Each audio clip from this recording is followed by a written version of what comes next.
Hi everyone, this is Alan Rosenfield with Harmony Asset Management, and this is our latest edition of Thoughts and Comments titled, Are the Markets Looking Through Rose-Colored Glasses, or Are the Glasses Beginning to Crack? The purpose of today's video is twofold. It's to look at how we got to where we are today in the marketplace, and then looking ahead to say, what do we think we do? So we're going to break this actually up into three little segments. The first segment is going to be looking at the stock market. The second is going to look at the bond market. And with these two segments, we're going to look at over the last year and a quarter, so since the beginning of 2021, how have we gotten to where we are today in the marketplace?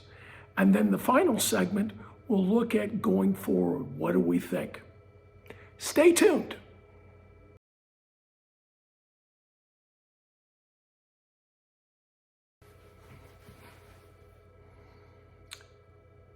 So in this first segment, we're going to take a look at the stock market. So let's start with our most recent history today. Markets were volatile.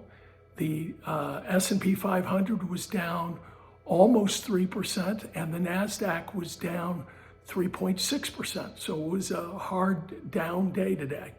Volume wasn't as high as you would expect on that, though, and we'll talk about that a little later.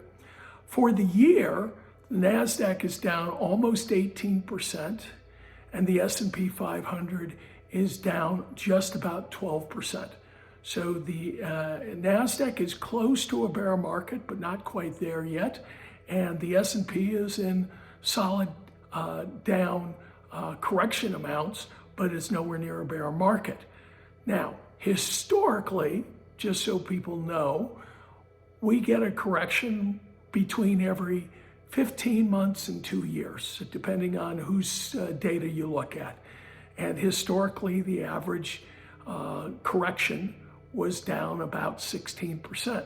So we're well within the historical norms at this point, and that's good to keep in mind as we go forward. Now let's go and look at the stock market going back from the beginning of 2021.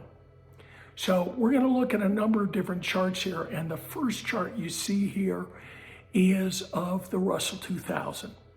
And what you'll notice is it jumped in the first part of 2000, and by February it started trading sideways, and it started trading sideways until November, where it popped a little bit more and then started to drop from there. In the second chart we're looking at, now we're comparing the Russell 2000 to the NASDAQ. And notice that the NASDAQ rallied and fell a couple of times early on in the first 4 or 5 months, and then it started to rally into the end of the year. It peaked in November, and then it started to sell off from its peaks. Now, what we're doing with this next chart is actually looking at the two indexes and adding in interest rates. And what you notice here is that interest rates started to rise in February, and they actually peaked in March, but they started rising in February, and that's where you see both the NASDAQ and the Russell start selling off. Then the interest rates started to fall again, and so they rallied. And then interest rates rose again, and the indexes both sold off again. And then interest rates rallied from roughly end of March until we got into December. And that's what you're seeing with these next arrows here. So as interest rates rose, they sold off, and as interest rates started to fall, especially on the long end of the curve, the indexes rallied until they finally seemed to, at least for now, capitulate by the end of November. We're going to now look at some new charts, but here we're going to compare the NASDAQ to the S&P Growth Index. And notice how they both are correlating pretty heavily. Now we add in the blue chart, which is the S&P 500. And notice it doesn't correlate quite as closely between April and June. Again, at the end of the year, the S&P doesn't correlate as closely with the growth index. Now we put on the interest rates, and what you notice is when interest rates were rising, that's when growth sold off. And when interest rates started to fall, that's when growth started to pick up again, and then into the end of the year. Now we're changing it. We're going to look here. The yellow is now the S&P 500 value index versus the S&P growth index and the S&P. Now notice how they don't correlate. They actually switch. And what the interest rates are showing us, as interest rates rose, people switched to more value, more defensive, and as interest rates started to fall, they went back to growth. This next chart, we're just looking at all the indexes, and it's a little complicated, but the whole point is to see that everything followed. But look at the end here. At the end, what you're seeing is how the returns did. And what you're seeing is that while the S&P is still up over 12% for the year, starting from the beginning of 2020, that's in large part due to the value part of the S&P 500, which was still up 22% after this 15 months. But notice that the NASDAQ and the Russell are both flat. In other words, they've given back everything that they earned in 2020. Now, what does this mean? Historically, the small caps and some of the NASDAQ start to break down first as you're entering a recession. And the biggest, strongest names, which are also in the S&P now, so you're getting some blending, will take longer before they break down. So this does not say that we are definitely going into a recession, but it's certainly asking the question, are we going into a recession?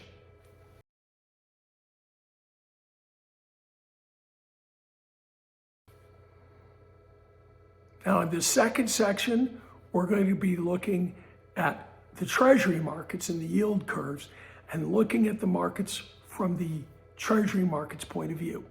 So take a look at this graph that we've pulled up here. And what you're going to see is this is the yield curve over 5 different time periods. And what we want to focus on when we look at this yield curve is not only the interest rates of the 10 years and the 30 years, but the shape of the curve itself.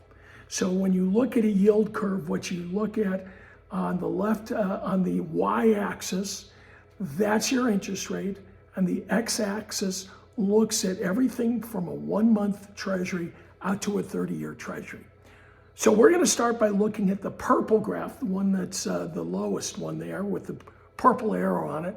And that's where the treasury yield curve was in January 2021, so 15 months ago. The thing to pick up here is that you had a very flat curve all the way out to almost 5 years. And at 5 years, the 5-year treasury was yielding less than 0.5%. And when then you looked out at the 10-year, you were yielding less than 1%, and the 30-year was yielding about 1.7%. But look at the shape of the curve. It was very flat early on, and then you had a nice rounded curve, which is what you normally expect to see the further out the curve you go. But now, by June, so interest rates peaked in March and started coming down for most of the rest of the year. So we picked June as they're off of their highs, but they've gone up and they're starting to come back. And that's the blue curve. So notice what we see here in this light blue curve. Rates were starting to fall, but notice the shape of the yield curve and that rates themselves have already dramatically changed. The 10-year is now yielding close to 1.5%, and the 30-year is yielding just over 2%, versus where it was 6 months earlier. So you can see that curve shifted up dramatically. But also notice in what we call the belly of the curve, or which is from the 3-year up to the 10-year. And notice how much that part of the curve has risen already. Now, why is this? Well, because by now inflation was becoming a concern. And while the narrative from the Fed was that it was transitory, what this was telling you is that the bond markets weren't so sure. Let's take a step now at the next two curves, the one in yellow and the one in white. These are when the Russell 2000 peaked and when the S&P 500 peaked. Russell peaked in November and the S&P in December, if you recall from our earlier charts. And the same thing to notice here is the yields on the long end as well as the shape of the curve. So the 10-year was about the same, but the 20 and 30 years had both started to come down relatively dramatically. At the same time, yields on the short end of the curve were rising again, and you notice in the white curve with the S&P 500, which was the end of December, notice how the very short end of the curve has now all of a sudden risen rather dramatically. They've stayed flat to 3 months, but as you go out to 6 months and a year, even though the rates are still historically quite low, they've moved up rather dramatically. As again, it's become much more apparent by this time that inflation is far less transitory, and even the Fed has now admitted it's not as transitory as they'd like.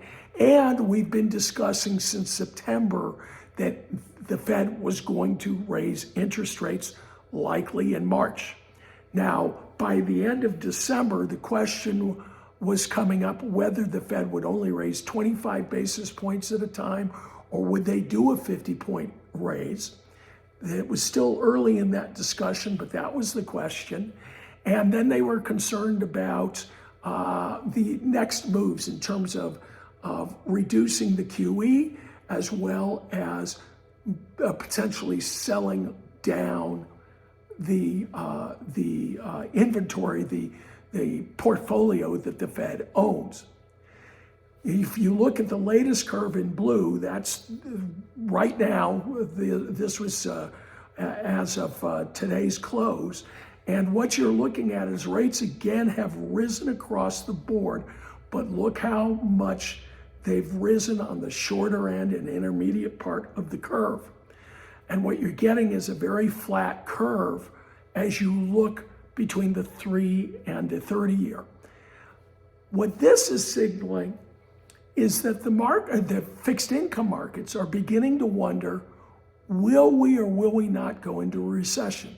Now, typically, if you are going into a recession, you'd see the yield curve inverted, which means the short end of the curve would be yielding higher rates than the long end. So we are not there. So again, this is not saying we are definitely going into a recession, but they are questioning what is happening with the economy. Now, think of what's happened in the last 3 months.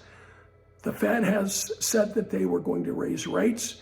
It became much more likely that they were going to raise by at least 50 basis points early when they started in March. However, in the last week, the Fed has made it pretty clear that they only intend to raise by 25 basis points. So while the curve is coming up, the fact that they aren't getting as aggressive, and they've questioned whether they will start selling off any part of their portfolio this year, has made the market say, okay, maybe they're not going to be too aggressive, and therefore maybe we won't get a recession. But if that's the case, are we going to continue to get inflation?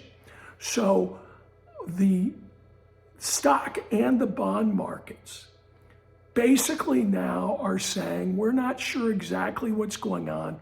We know inflation is a problem. We know that the Fed is going to start to tighten, but probably not as much as they were expecting, the markets were expecting them to. And so now it's going to be what happens with spending, what happens with the war in Ukraine. They're looking at all these unknowns that have popped up to question, where do we go from here? And that's going to be our final area of discussion, so stay tuned.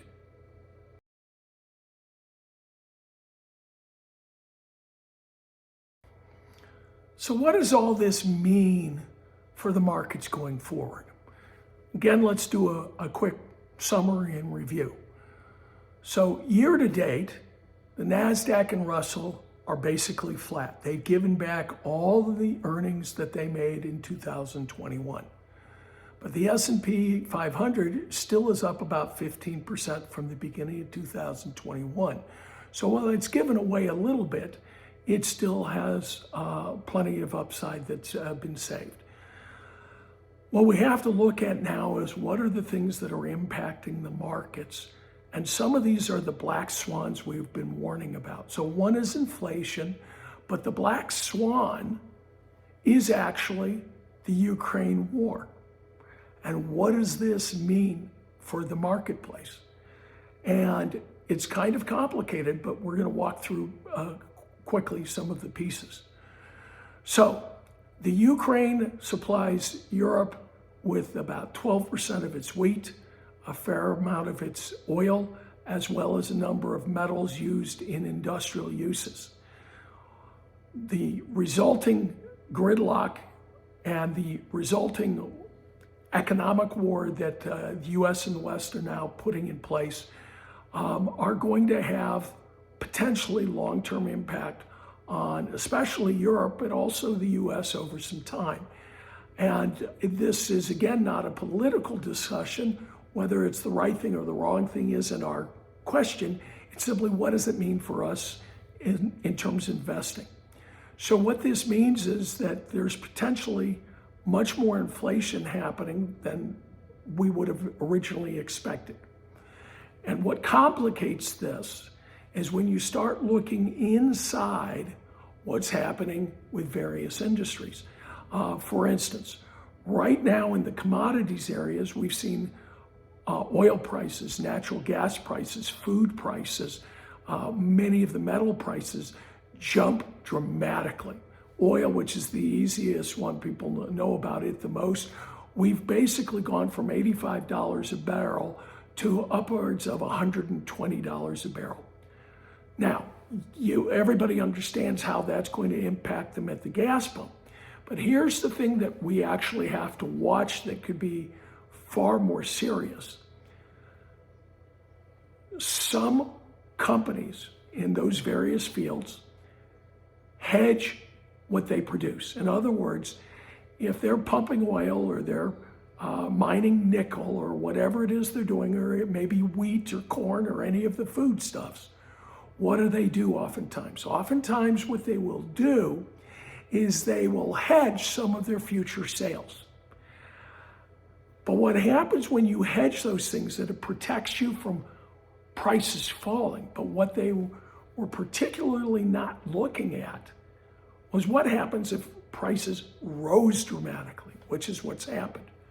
Well, when you hedge things in the futures market, or if you use the options market, if things move against you in a way you didn't expect, you could end up having big margin calls.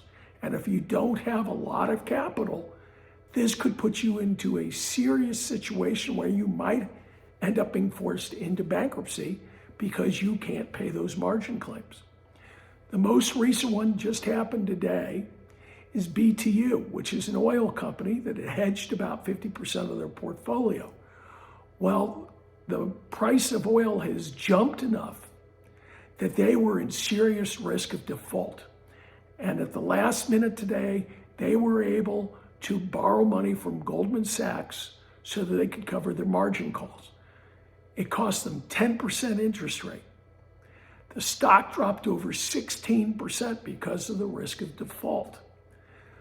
Now, take this and now expand it to all these various commodity industries, and where people weren't necessarily thinking, oh, any of these companies have any problems, they're going to be making a fortune because oil prices went up or food prices went up or metal prices went up.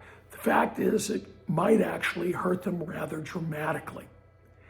This is one of those black swan events that nobody plans on or sees coming.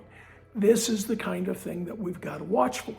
Now, that's very scary, but it's always a two-sided equation or a double-edged sword. On the one side, it's scary. On the other side, scariness creates opportunity. Examples: if an oil company goes bankrupt, that means some other oil company is likely to buy all their assets because the assets are still very valuable, but they'll probably buy them very inexpensively. That means that other company benefits big time. Stock prices fall as people start to panic. That offers opportunity with good companies that have great balance sheets to be bought at cheaper prices.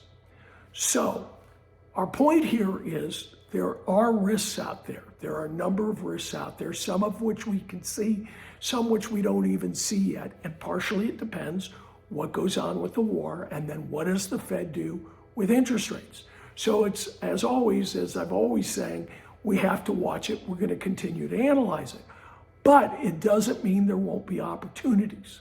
So what have we been doing, which is really the bottom line here? We have been raising cash since December, actually. We had hedged portfolios fairly dramatically since December. We've added some hedges in the last month or two and put them on and taken them off with profits, again as a protection. Doesn't mean that there won't be some losses, but our losses should be dramatically less than the markets, and so far they are. But it also means we've got plenty of cash for opportunities. So while we expect continued volatility, we also expect there are opportunities. There are good companies out there. There are great companies out there. And they are going to still be around long after all of this has stopped being a problem and we worry about some new thing.